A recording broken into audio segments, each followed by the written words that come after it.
Monsieur le Président, j'établis d'abord que ce n'est pas moi qui vais chercher les gens pour les induire en erreur. Ce n'est pas moi. La Bible est très claire à ce sujet.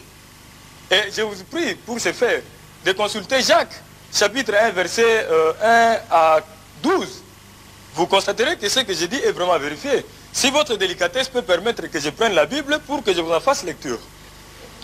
Prévenir Satan le diable. Monsieur le Président. Le juge assesseur fera la lecture à votre intention. Merci, Monsieur le Président. Prenez la Bible.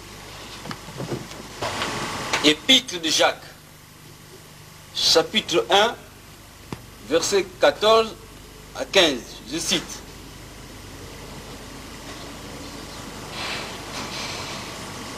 Mais chacun est tenté. Et quand il est tenté, il est attiré et pris au piège par son propre mauvais désir. Ensuite, le mauvais désir conçoit et donne naissance au péché. Et quand le péché est pleinement développé, il donne naissance à la mort. Fin de citation. Merci, monsieur. J'espère, monsieur de l'assistance, que nous avons tout suivi. La Bible dit, avec netteté, que mais chacun est tenté, non pas par les diables, mais par son propre mauvais désir. Puis son propre mauvais désir, quand il a conçu, enfante le péché. Et le péché parvenu à son terme, produit la mort. Voyez-vous que jusque-là, je ne suis pas engagé. Dieu dit, voici, je mets devant toi les biens et les mal. Mais toi, choisis les biens afin que tu vives. C'est dans Ésaïe, Dieu dit ça. Voici, je mets devant toi les biens et les mal. Dieu dit, je mets, c'est Dieu lui-même qui met les biens et les mal devant l'homme. Il dit, mais toi, choisis les biens afin que tu vives. Mais Dieu met les mal. Les mal, c'est quoi? Les mal, c'est qui?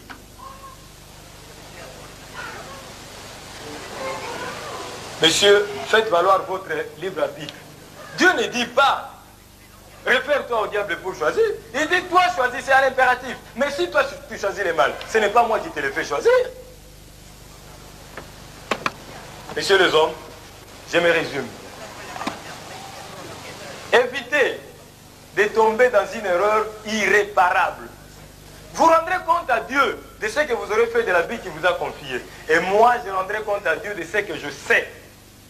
Non, messieurs les hommes, vous êtes tout simplement victimes de votre mauvaise foi. Les hommes de l'époque du Christ voulaient la puissance. Les hommes de l'époque du Christ voulaient la domination. Les hommes de l'époque du Christ voulaient régner. Ils ont refusé Dieu. Ils l'ont crucifié. Vous n'êtes pas mieux, vous. Les hommes de l'époque actuelle.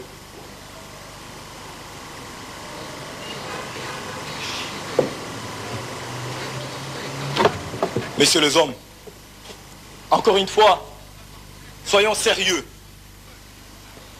Vous êtes des incapables, tous des incapables. Un laps de temps suffit pour qu'on vous retrouve dans des prières de confession interminables.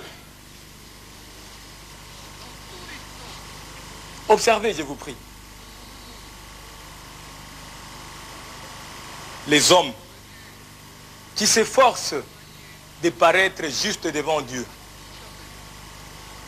Eh bien, vous constaterez que je ne compose jamais avec ces personnes-là, bien que par moments, il m'arrive de perturber leur vie. Mais pourquoi pensez-vous que je ne compose jamais avec ces gens-là? Pourquoi? Eh bien, parce que je n'ai pas qualité. Mais pourquoi croyez-vous que je ne compose jamais avec ces gens-là? Eh bien, parce que tout simplement, cela m'est interdit. Je n'ai pas les droits, je n'ai pas le pouvoir de m'immiscer dans leur vie.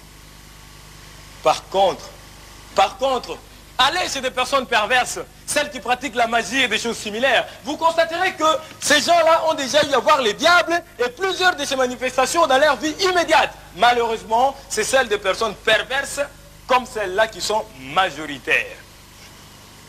Vous fréquentez les cimetières en quête de puissance dominatrice que les esprits malins procurent aux mauvaises gens. Vous aimez l'argent par-dessus tout. Vous enviez la femme du prochain. Tout cela est réprimé par la Bible, mais vous les faites.